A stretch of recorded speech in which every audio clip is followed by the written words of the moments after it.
does. No. You know,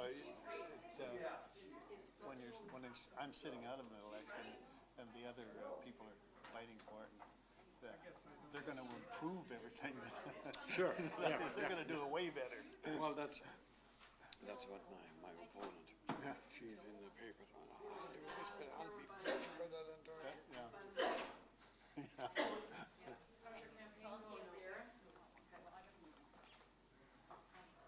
I don't know. He's spending a lot of time writing stuff. It's hard to find time for my campaign. Well, like the citizen, my flyer, like, you know, everything. Yeah. And then the debate in the morning. Right now. What? And I had, yeah, and then like I had questions for the newspaper and one counts you with those.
we'll get underway in just a moment.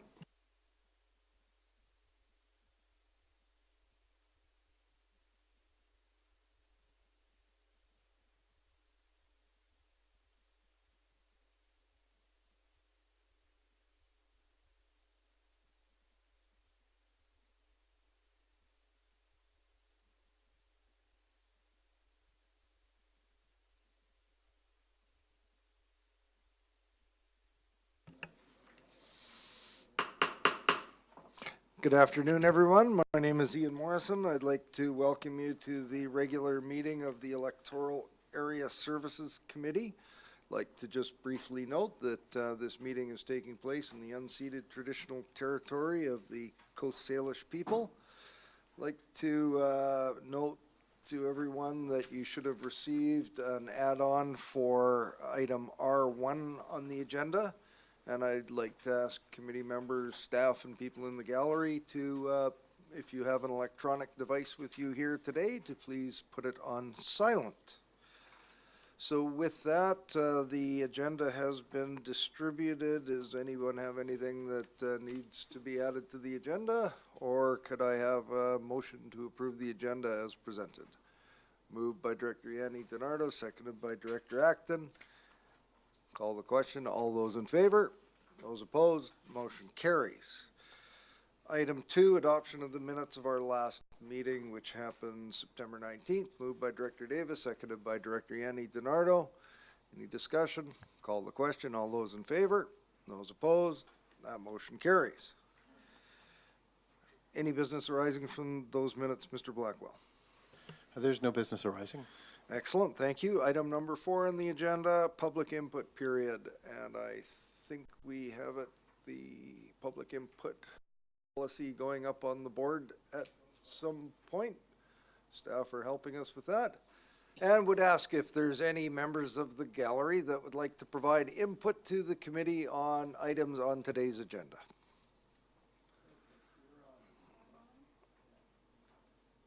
Ask us, oh, we have somebody coming forward.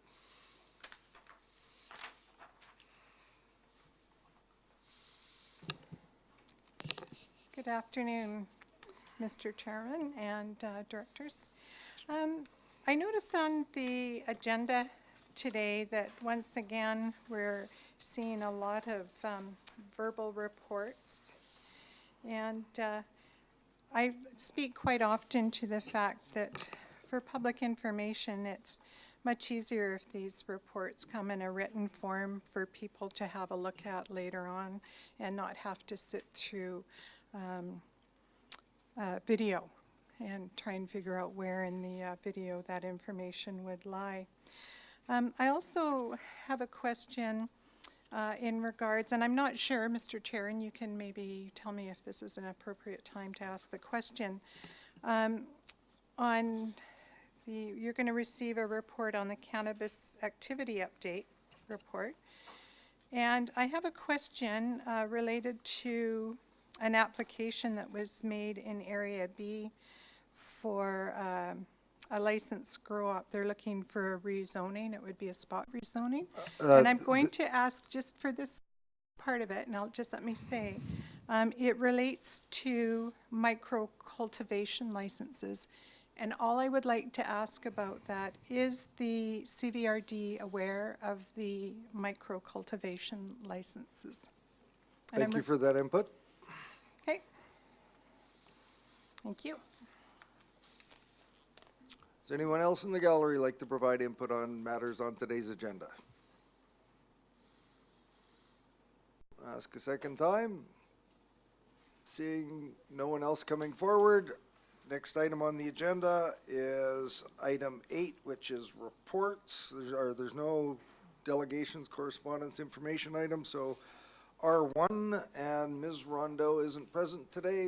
Kasha, would you please present R1 to us?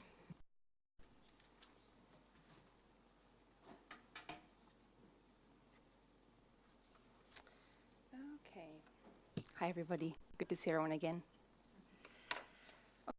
On behalf of Rochelle Rondeau, because she's off sick today, presenting her rezoning application for 4450 Trans-Canada Highway.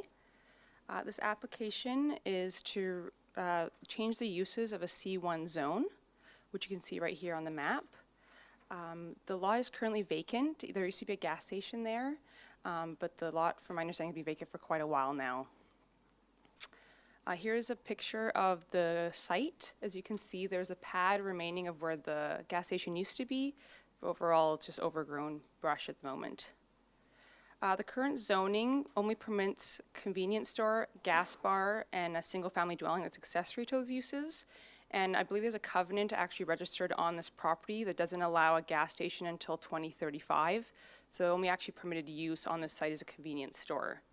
So the applicant is requesting to add some uses, including auto repair and servicing, veterinary clinic, rental and repair of household products, office, personal service, small-scale artisan manufacturing, and a single-family dwelling accessory to those uses. And a number of these suggestions were brought forward by the APC. They've also provided a conceptual site plan. This is very conceptual depending on the use that would be brought forward. But there would be a request from the Ministry of Transportation and Infrastructure to have a portion of the front parcel dedicated for traffic control, as well as buffering around the site as it is surrounded by agricultural land reserve properties to ensure that there's no trespassing. And so the recommendation is for the board to prepare amendment bylaws for the application. Thank you very much. Do committee members have any questions for staff? Yes. Director Acton.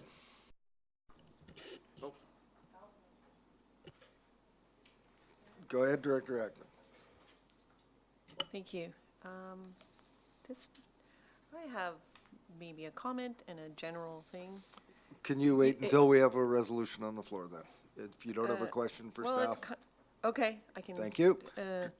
Director Nicholson. I'd just like I'd like clarification that we're keeping the convenience store idea in this, Let me double check the notes.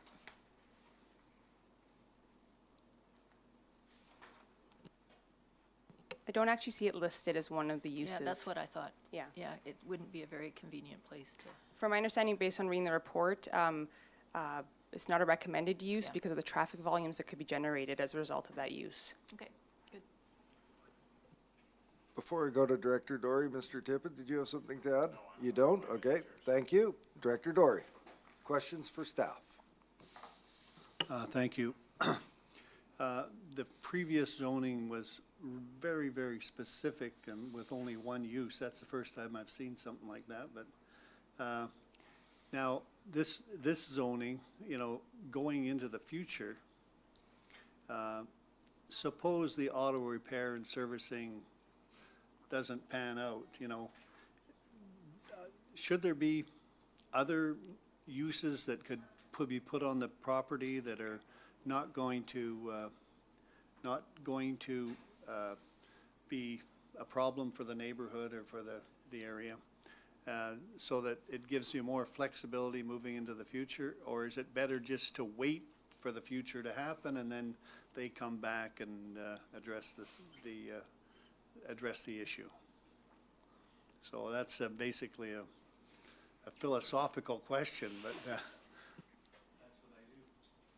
Would you like me to answer your philosophical question? If I'm clear on your question, we don't only allow auto repair, it will be all of these uses. So depending on who would come forward with a proposal to the property owner, they could develop either one of these uses. So it wouldn't be subject to just one. So give flexibility in the future depending on markets and demand. Director Acton. Thank you, Mr. Chair. I'll save my comments, but my one question is it usual to include a single-family dwelling in this kind of zoning? I have seen it throughout a number of our zones, throughout our zoning bylaws. It could be argued that it's not appropriate use for the site, so it could be something considered into the future. Mr. Blackwell. Thank you. Yeah, well, it's, excuse me, it's quite common in areas that are not great with respect to security to have the opportunity for folks to be able to live on site, to kind of keep an eye on activities there. So, less of an issue perhaps in highly densified urban areas where there are lots of eyes on the street, but in those locations that are not quite so central, providing for some type of accommodation can be quite helpful. Thank you, Mr. Blackwell. Any further questions for staff? Seeing none, any questions for I gather the applicants are here? The applicant is here. Does the committee have any questions for the applicant?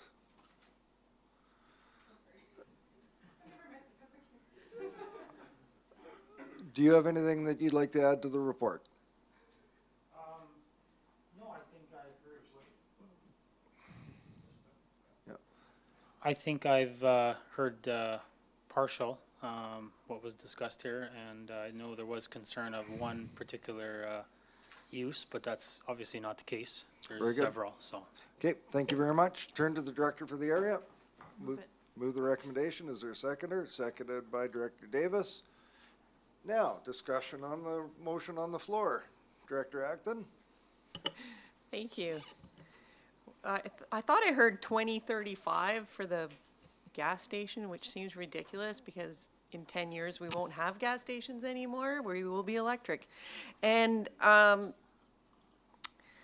but so that said, I'm wondering, should we be looking, is there enough of a case to look at all these kind of zonings that do have mostly gas station use, to looking at expanding that so that we can phase out to, we certainly won't be building more gas stations in the future? Mr. Blackwell? Thank you. The simple answer is the expectation is that we'll be in a position to assess that kind of consideration when we are undertaking this modernization process with the companion new zoning bylaw. To the extent that these types of matters are brought to the forefront during that process, we'll be able to respond to them. Any other discussion? Mr. Blackwell, would you read the resolution, please? Thank you. The resolution before you is that bylaws for application number RZ18E0 4450 Trans-Canada Highway be prepared. Any further discussion? Seeing none, I'll call the question. All those in favor and those opposed, that motion carries. And I don't know if these will be prepared and go on the next board meeting, which is October 10th. Are we seeing the bylaws come to us before they go to the board? Looking to staff, it says, so they're going to the board directly? Will they be going to the October 10th meeting of the board? Do we know? Probably not. Okay. For other items on today's agenda, the next board meeting that they will be considered is October 10th, but apparently these ones won't be going to that meeting. Next item is R2 Cannabis Update. Welcome, Janae. Good afternoon. I'm here to provide a brief overview of what's outlined in the Cannabis Activity Report. In consideration to the changing federal legislations, a new industry of economic opportunities is now going to become viable. And in response to this, Economic Development Cowichan has agreed to take on a liaison role for residents that are interested in pursuing cannabis-related businesses. A communication strategy for cannabis-related regulations is currently in development. A Play Speak topic is going to be published in the coming weeks to really just initiate an ongoing dialogue around the subject. We are also having conversations around potentially hosting a cannabis forum, and the forum would be intended to highlight the opportunities as well as address any of the immediate concerns around cannabis activity in the region. A cannabis portal is now provided on the Economic Development Cowichan website. The portal provides relative resources to the federal and provincial legislations, and we will be continually updating these resources as information becomes readily available. Economic Development Cowichan is going to continue working with the Community Planning and Development Services Division to further define this new role and develop a coordinated response in processing cannabis-related applications. And this is intended to ensure that the economic opportunities associated with these applications are realized. And we anticipate that in the next 2 months that this process will be further developed. Thank you very much. This item is for information. It sounds like there's a lot more work to come. Is there any questions for staff on the report that's been presented? Director Nicholson. Are you doing a similar thing with the North Cowichan and Duncan? Janae. We have not yet consulted with North Cowichan or the member municipalities around their approach to handling cannabis activity at this time yet. It's coming downstream. Thank you. Again, this item's for information. Thank you very much for the update. Appreciate it. Next item, R3, Developers Handbook. Right here. Mr. Blackwell, your name's on this, but I It is. understand two of your very capable staff will be addressing this. Well, perhaps, Mr. Chair, I can offer a bit of a preamble. Preamble away. Thank you. So before you, I'm happy to share this development handbook. This was a key priority of the Electoral Services Committee. This was largely spearheaded by Director Clement. Excuse me. Through the process, there was lots of consultation and a great deal of work to weed through tomes of information to come up with something that was viable for the average person to read. This is our first final draft. We expect to, iterate this as time goes on, and we, learn better ways to communicate various content in there. So this is not necessarily a set-in-stone document. It will be a living document. I'd like to acknowledge the work that went into it by both Emily and Kasia, who dedicated many, many hours. Some not as many hours as they should have. Just kidding. And with that, perhaps I can turn it over to Kasia and Emily both to walk you through the content. The floor is yours. Thank you, Ross. So as Ross mentioned, we prepared this development handbook as a result of some of the questions we commonly get at the front counter. And instead of writing out in emails, we can now provide this booklet as a guide for those that are first developing to those that have been developing with us for quite a while. It provides quite a range of information for people. So the booklet is prepared, or so the handbook is prepared in a booklet format. So it can be provided as one sole document to an applicant, or it can actually be pulled out. So if they're proposing a development permit application, they can pull out the development permit portion or a rezoning. That way you don't have to hand out all the paperwork every time. It starts off with how this guide is laid out, which Emily will go into further detail about this. It also provides an introduction to key terms, because in the planning world we do have quite a number of key terms that are really important that flow throughout this document. We begin by providing some definitions and some images to make the concepts a bit easier to understand. We've developed 5 main topic areas. One is development permits, development variance permits, OCP amendment and rezonings, subdivision, and building permits, the most common applications that we receive. And I'll leave the rest to Emily. Thank you, Kasia. So like Kasia said, the kind of crux of this document was to look at the types of applications that we receive and process on the daily basis. The first being variance, subdivision, rezoning, building permits, subdivision referrals, I guess. The way that we've laid it out is that each application will go into different sections. The first being the type of application, what's the purpose of the application, why they matter, making the application, so the application form. One thing that we heard from the development community was establishing pre-application meetings, so sitting down with planning staff to go over the application, what the process involves, sort of setting up expectations at the front, so that there are no surprises later on in the process. Different application requirements, so meeting the development permit guidelines and those sorts of things, and then going over the fees as well.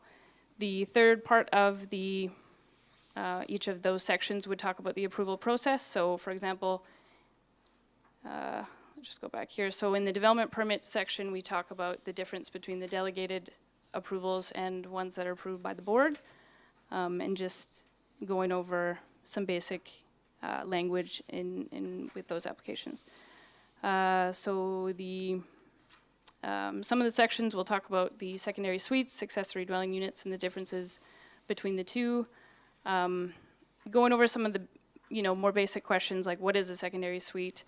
Can I have one in my house, and different requirements surrounding that use.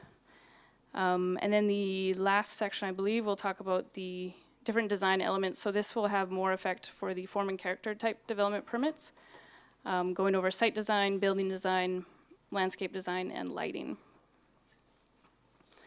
And then another thing that we heard from the development community, often talking to people at the front counter, is where can I find professionals that we often will require through application processes. So we just wanted to lay out some places that you can find these people. So that is found in the back of the document. And then again, some common contacts. So people will often be referred to other agencies other than just the CVRD or member municipalities.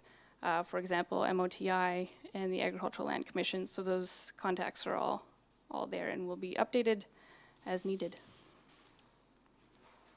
We are happy to take any questions if you have them. Excellent. Director Dory, I've got myself on the list. Remember, this is for information. I'll be asking how staff want to proceed with this as well. Director Dory. And it's very good information. We've talked about this for years, and thank you to Mr. Clement to put the old half Nelson on the staff to get it done. And it's a really good job, and I think it's really necessary. I've got a question that has basically three parts.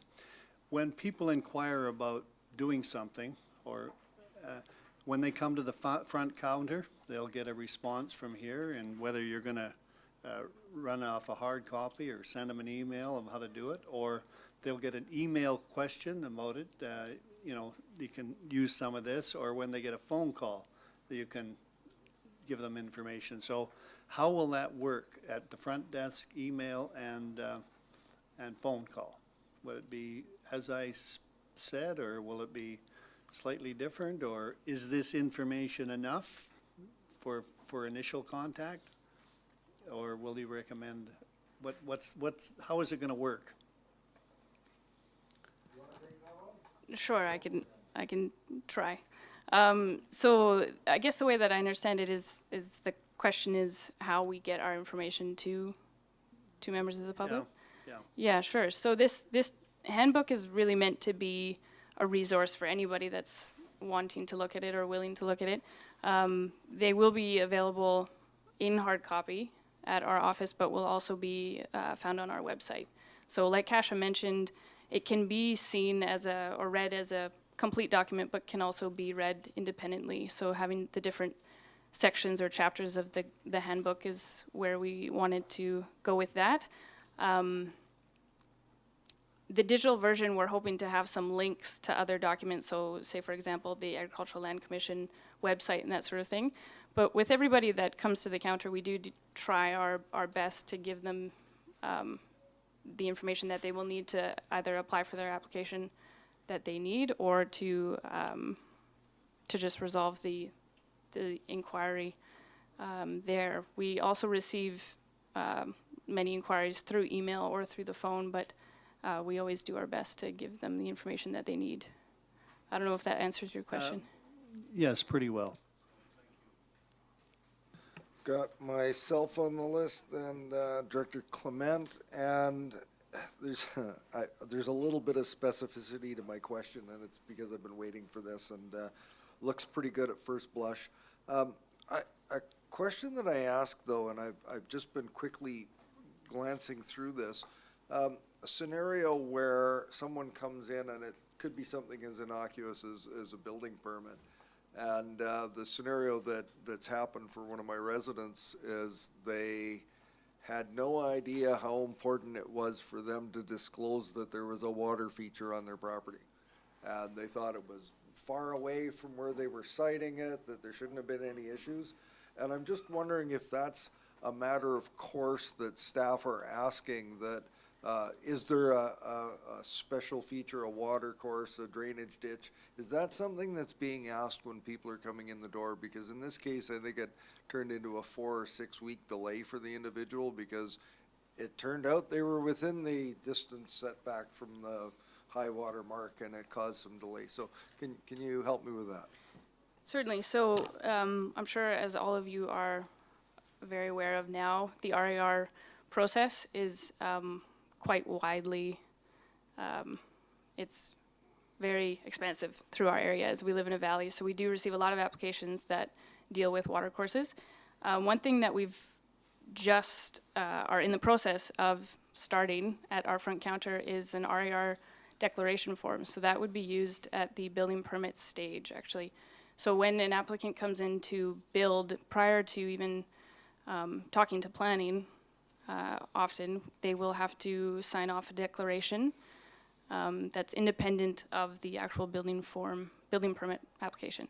So what that says essentially goes over the RER and what it is all about, and then asks if you are developing within 30 meters of a water course or if you have a water course on your property. The property owner or applicant would have to sign that, saying that they acknowledge that they are further away from 30 meters, and if they are not, then they would have to talk to planning. So that will end up going on record in the building permit file. That's just one way, I suppose, that we have been trying to curb the whole I didn't know that I have a water course thing. It's obviously difficult to do, but essentially a property owner has to satisfy themselves that they are further away than 30 meters. It's a good start. Thank you. Director Clement. I am so glad to see that all those hours I spent in Ross's office yelling and screaming at him have finally paid off, because, in tears. This is amazing. I mean, I saw the first draft, and this is totally a revamp from ground up, and I gotta say, good work. This is amazing. It's everything that I hope to see with the frustrations that people had expressed in their development applications. I'm actually a little speechless because it's so comprehensive. The only things I'm curious to know about are something that resembles almost like a checklist that people should be going through to what the chair said about, is there a water course? Are you in the ALR? And just a very condensed version of things that quite often people are unaware of that they should be aware of. I'm just curious, so I'm just flipping through trying to see something like that. I see it in certain spots, but as far as a condensed checklist so that people don't wind up with that, well, we didn't know, we need to tell you that that was something that was happening. So I'm just curious to know if this is a almost final version, if this is still draft, and if there's that condensed kind of checklist that people can look at and go, we should really look at these things to find out if we need to let staff know, so they're in the know. Emily, Kasha, Ross. So it is a work in progress. We're always able to add more information into it, and if people come back and want to add more information into it, we can do that. We do have a checklist as part of our application form, so that is there, but we could add an additional checklist into this booklet quite easily as a way to ensure that those questions don't arise. The way that each section is set up, it does have a section that asks, have you thought about these matters? And oftentimes it does say, do you have a water course, or are you within the ALR? So we did try to address that, but we could do an all-encompassing one for any type of application if that is what you're looking for. One follow-up? Follow-up? One other follow-up would be, I think that when looking at these kind of things, might be some examples. So for an example might be someone who goes through a full-blown process, so rezoning and subdivision and variance, or just to give a few examples of what people could go through, because they might think, oh, I've done my rezoning, I'm good. Oh no, now you're in the Right. you're in the subdivision process, and so just giving some examples of what that could look like, it would go, oh, that is actually very similar to the process we're about to go through. So that can give them an idea of the length of time it might take and the process involved. But other than that, this is, at first glance, this is looking amazing. Well done. Thank you.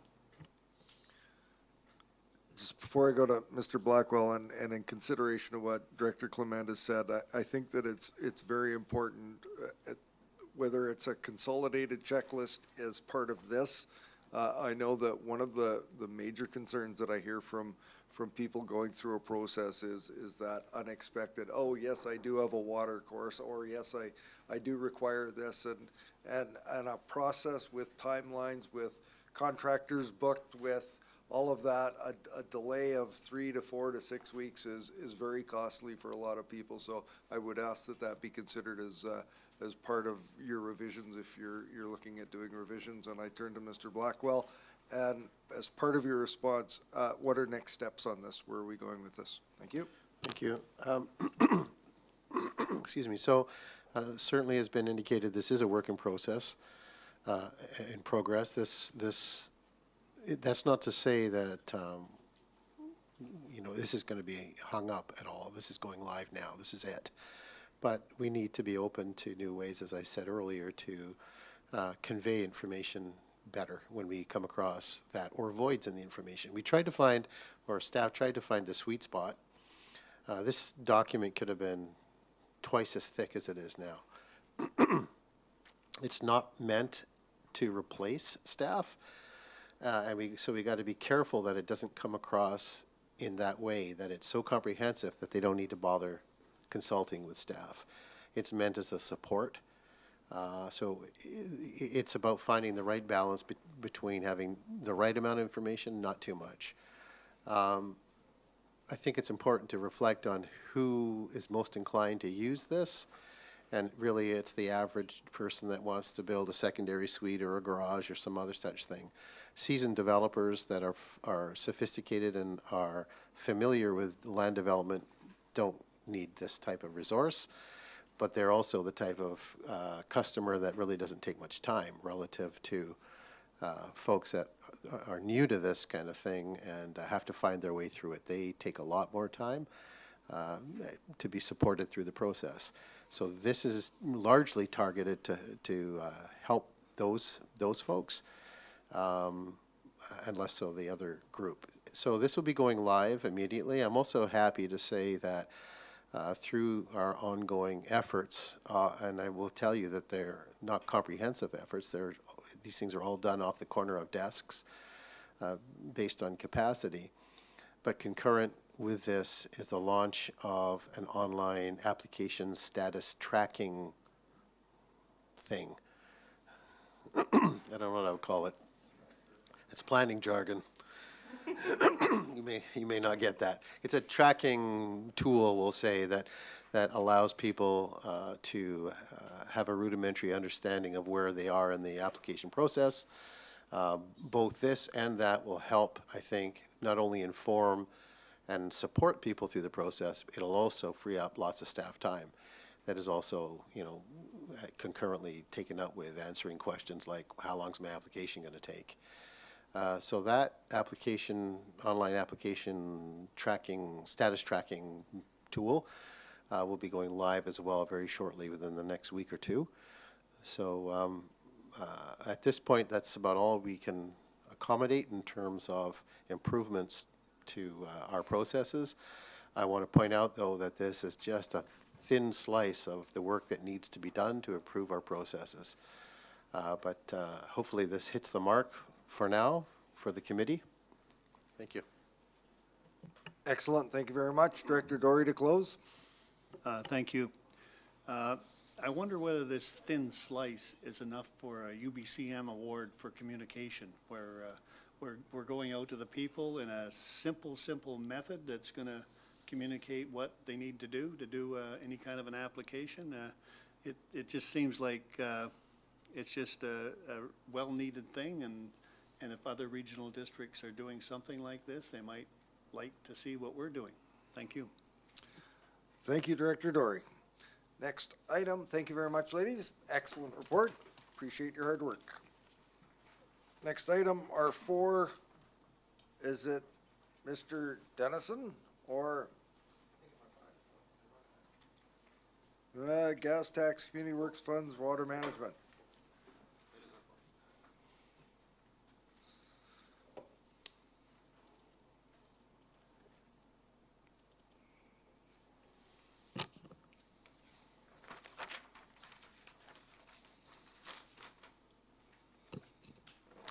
Thank you, Mr. Chairman. There's two recommendations here on reallocations of community works funds. The first is from the Brulette sewer system, where we had accumulated some money in order to replace the existing sewage treatment plant, which is doing terrible things out there. But as it turns out, we got this big grant for replacing and integrating sewer systems in Mill Bay, and we plan to use that grant for getting rid of this plant altogether. And so that's now somewhat superfluous. We'd like to move some of that money over to the Cary Village water system, where we've been seriously short of water in the last little while. We're having trouble finding good sources of water. We have a new standard, I think I mentioned it last time, with manganese. And the water systems, all the water wells all in the area, all have very high manganese. It's hard to use them. But we've located a well that is low in manganese, that's owned by a private owner, that we'd like to connect in. So this is just the money to do the necessary tests and whatnot on that well. Secondly, we have in Lambourne, we had set aside a substantial amount of money, about $300,000 of gas tax monies to meter. That has gone very, very well. And in fact, we've managed to, now we're on the very doorstep of completing the work for about half the cost expected. So that's gone great, and it leaves us some money, and we'd like to reallocate that onto the sewer side, particularly to put in new technology membranes, which adds about 50% capacity, and a few other little upgrades on the plant. The Lambourne sewage plant does experience some bypasses, so sometimes because of I&I getting into the sewer system, we end up with some of the effluent having to be bypassed in bad storms, so these new membranes should address that problem. And that's it, Mr. Chairman. Thank you very much. Any questions for staff? Director Dory? Thank you. I think a number of years ago you did not very far ago, you did an upgrade to Lambourne Sewer. Did you do a membrane system at that time there, or did you just rejigger what you had? Mr. Dennison. Mr. Chairman, we completely upgraded the plant to replace most of it, just keeping a bit of tankage. We did go to an MBR system, a membrane-based treatment works. What's happened, though, two things in the story here. One is that the data we had on flows was not great, but we didn't have much time to get it done, so we got it done. And some of the extreme flows have turned out to be higher than expected, so we've had some bypasses. And the other element in this is that they've got a new technology of membranes that it increases the capacity by 50% for the same cartridge. So we take the old cartridge out, drop in the new cartridge, and have 50% more capacity, just like that. So follow up? Yep. And the problem of inflow into the system, by drainage water rather than sewage water, is that being addressed, or how do you check that out? Yeah, it is, Mr. Chairman. We've actually done some work already on that, and done some work in the manholes. I&I is a very tricky business. It's you kind of, you do some investigations, you find some locations where water is getting into the system, you hire somebody to go in and plug them up, and you think, okay, we should see way lower flows. And yet there's all kinds of things that happen. You can imagine one circumstance where you've got water coming into a manhole, you plug the holes where it's leaking, and of course the water table the next storm rises to a new level, and you've got new holes. Right? So that kind of thing happens. There's some things that are hard to track down. Some of it is from the connections to the homes, which is really hard to find or do much about because of really small pipes. You can't really send a camera up them. So we've done some work, and we'll have to do more work over time. It takes a lot of effort over years to start to really knock down that number. We're expecting some success with the work we've done so far, though, and hope to do more. Thank you, Mr. Dennison. Director Nicholson. Thank you. What's I&I? I&I. Pardon me? Infiltration and inflow is what it refers to. So there's two elements there. One is groundwater that's accumulating over time just through the season, and that finds its way into cracks in manholes or disjointed parts of the collection pipes. Sometimes pipes sag and they start to open up at the joints, things like that. And then inflow is direct rainwater, so that's usually through the manhole lids when you've got a flooded road. So it's particularly in intense storms. And it's also a thing that, interestingly enough, as we work on our asset management and are looking at climate change impacts, we're expecting more, particularly higher intensity storms that may bring about I&I events that we haven't experienced yet. And then, because of you might have a road that's never been flooded before, and then now it's flooded and we're getting water into the sewer. So that's another concern in the long term. Thank you, Mr. Dennison. We have a resolution here before us. Do we have a mover? Moved by Director Davis, seconded by Director Yanni DiNardo. Mr. Blackwell, would you read the resolution, please?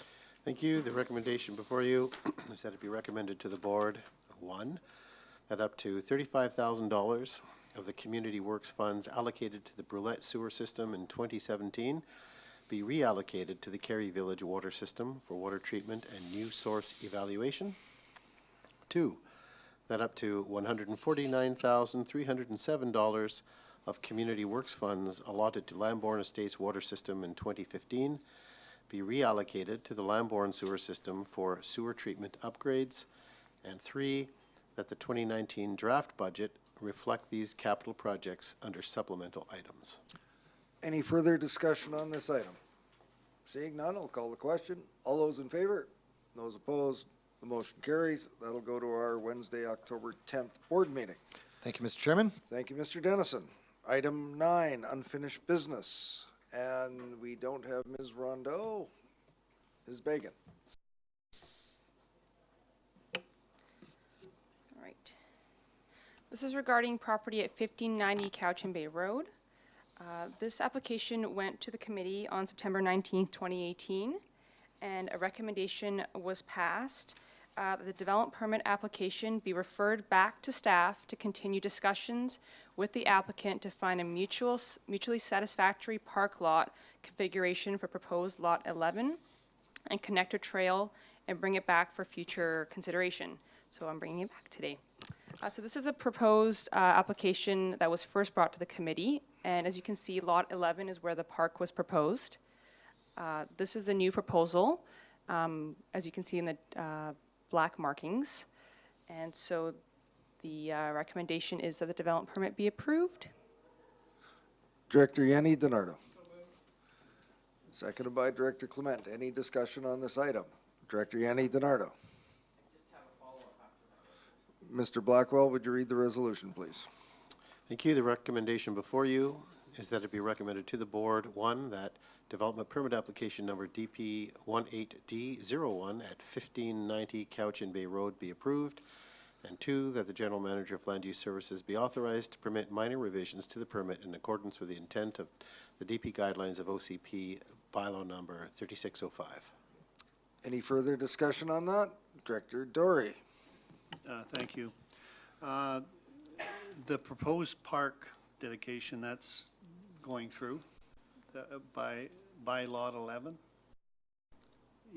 From my understanding, yes. Yeah, yeah. It is going through? Ms. Soroka.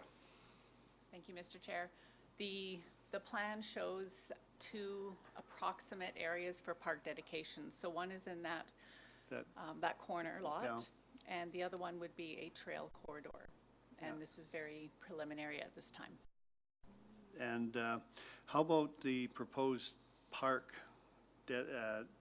on the triangle there, or the point?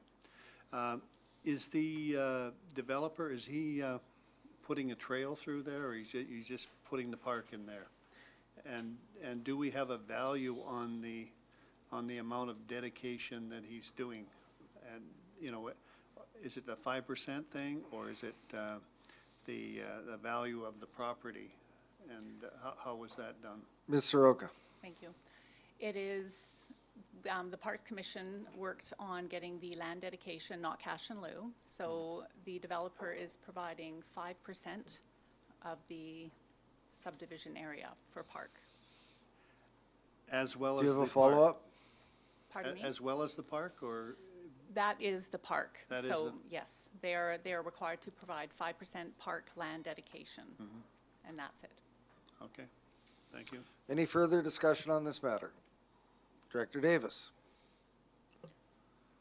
So presumably lot 11 will shrink by approximately the same amount of area that the trail is.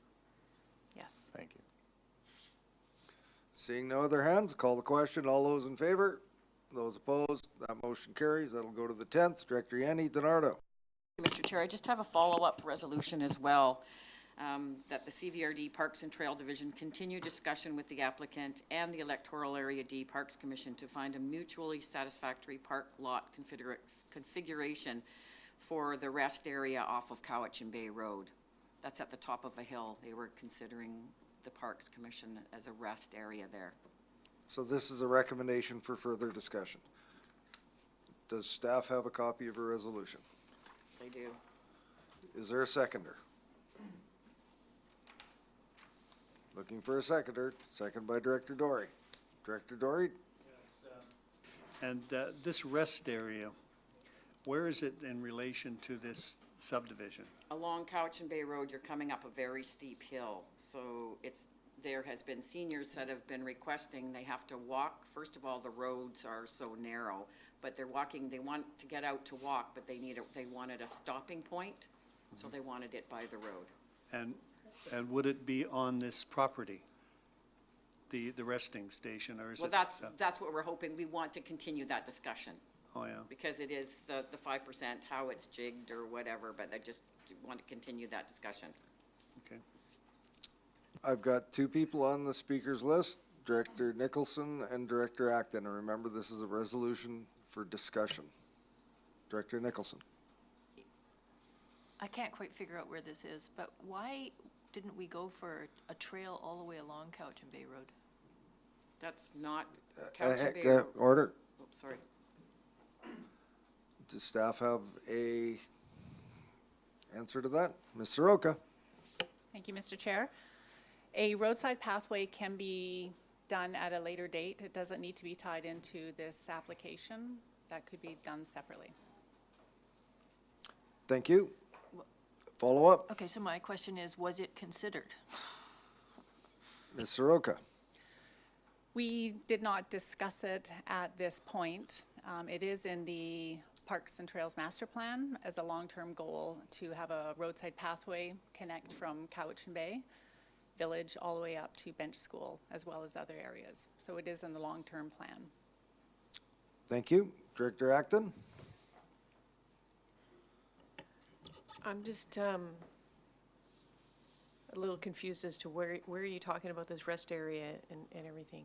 So Director the piece that's there already? Director Yanni DiNardo? Yes, the proposed piece there, yes, the proposed park, that corner, because it's right off the road. A bench, yeah. The resolution, as I heard it, was that Parks Commission and Parks staff continue discussion. Director Dory, do you have something to add? Yeah, just a question about Cowichan Bay Road. Is it wide enough to accommodate a trail in the future? Like, is there plenty of land Ms. there Soroka? to do it, or is it, squeezing it pretty narrow there? That'll be something that we'll have to look at further assessment when we look at doing a roadside pathway. Okay, but you don't know how wide it is now, and you don't know whether there's room? I don't know off the top of my head the exact road, or the exact pathway along the roadside, if one would fit in there at this time, so we'd have to do further assessment on that. Okay. It's a very complex question in that the standard 66-foot road allowance or 20-meter road allowance isn't always perfectly aligned for pathways to be located where we'd like them to be, depending on where the road is located. So I think it's a little off topic for the discussion, but is there any further discussion? Mr. Blackwell, did you have something to add to this resolution? No? Okay, is everyone clear on the resolution? Further discussion? I'm going to call the question. All those in favor? Those opposed? Motion carries. Next item on the agenda is no new business. Mr. Blackwell? There's no new business?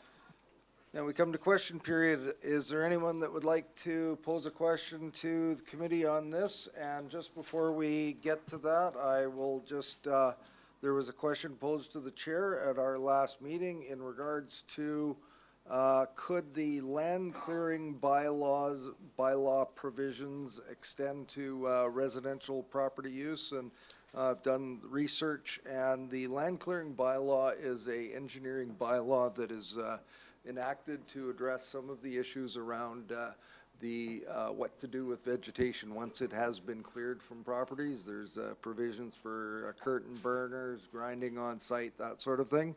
And that is something that is not permitted to be applied to residential properties as far as the Local Government Act, unless we're talking about provisions of dealing with hazards or slope stability, that sort of thing. So the answer to the question was that the land clearing bylaw provisions don't apply to a standard residential use unless it's under those conditions. So with that, is there any members of the public that would like to pose a question as to today's agenda?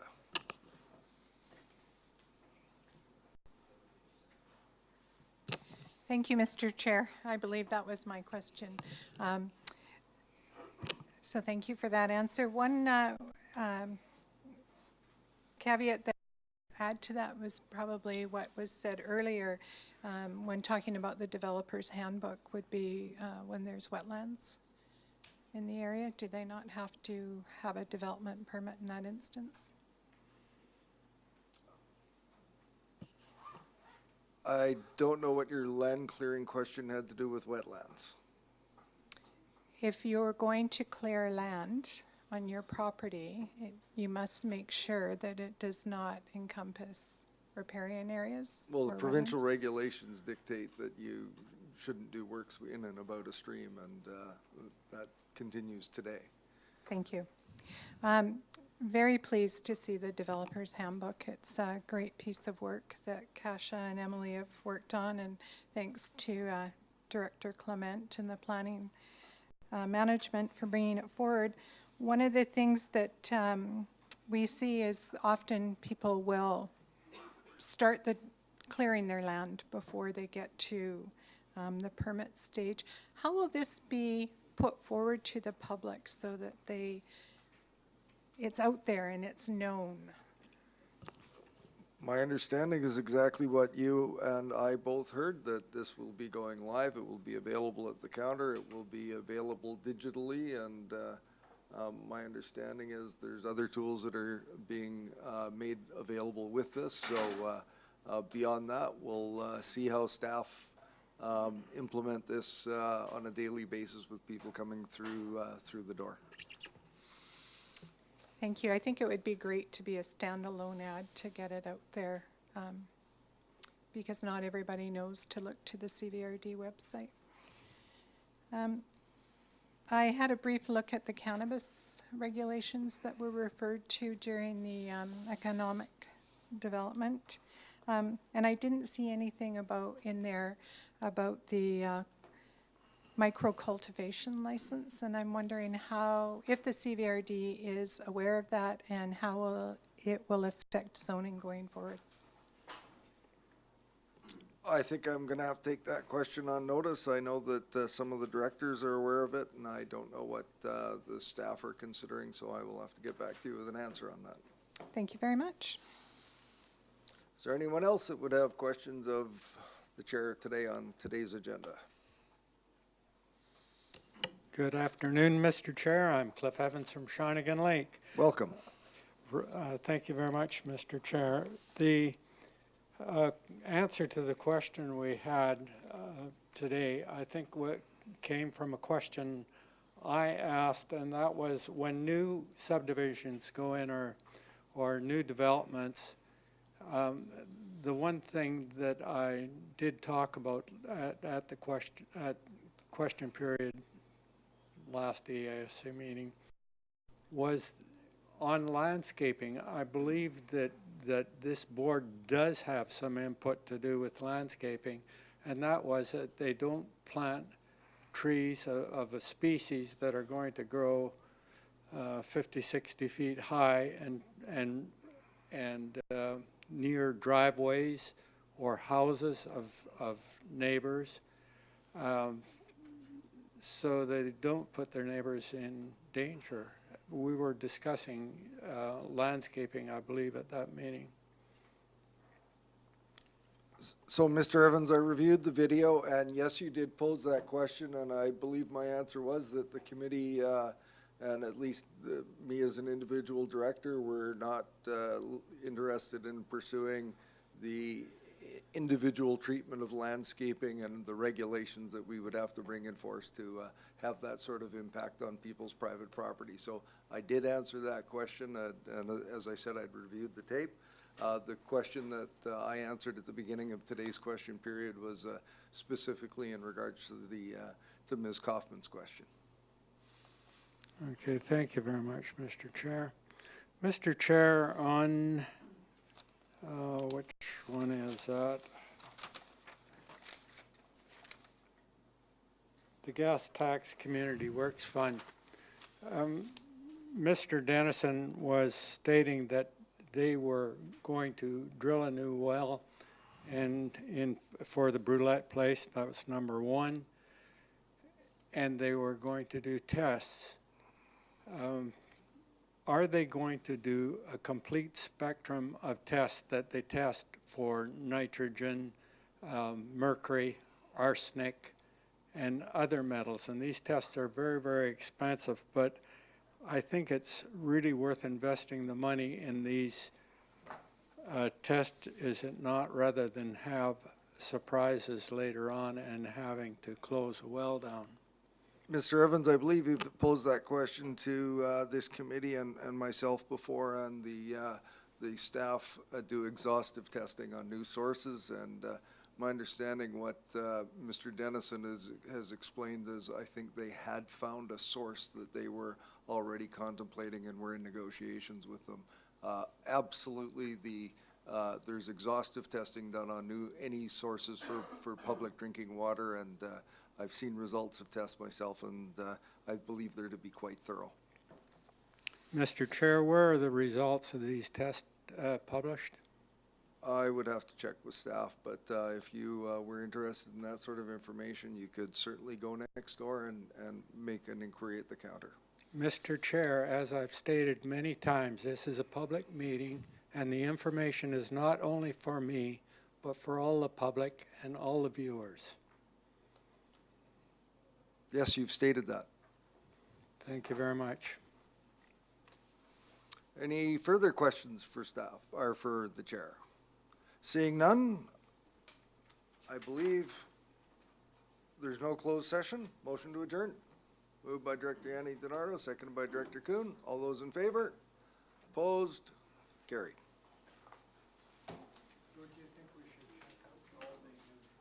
Am I supposed to have?